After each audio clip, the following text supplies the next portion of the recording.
Bismillahirrahmanirrahim. Assalamu alaikum my dear students. Today we're going to study about the remaining part of chapter 1, basic ideas.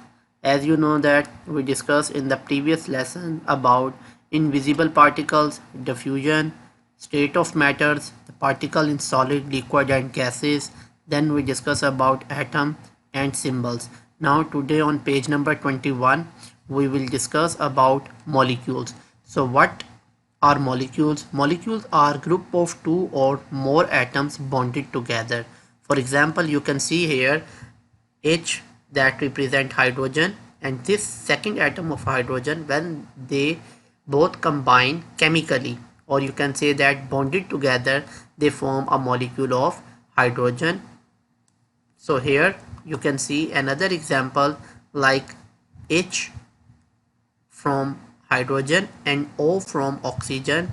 When two hydrogen atoms combine with one atom of oxygen, they form a molecule of water. So this is a molecule.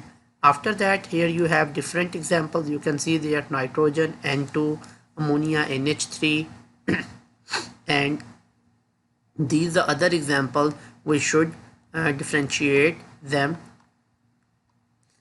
Element on page number 22. Elements contain only one type of atom. When you're going to see an element in which only one type of atoms are present, iron is an element. You can see here only the Fe is present here. Here also chlorine, it's even a molecule, but the atoms of chlorine is combined with same its atom. So in element contain only one type of atom, so these we name as elements. After that, the next is about compounds. So what is a compound?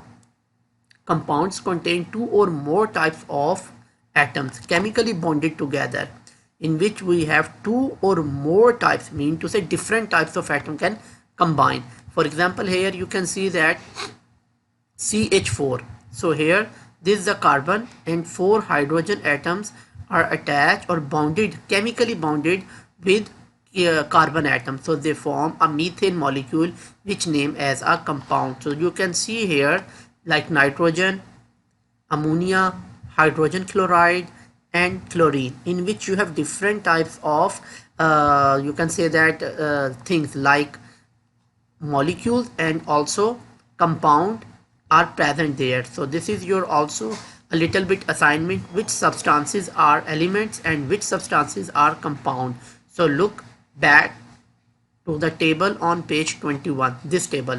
From here you can identify which are the elements and which are the compounds. For this you can also read this definition again. Molecules are group of two or more atoms bonded, while when you're going to study about compounds contain two or more types of atoms.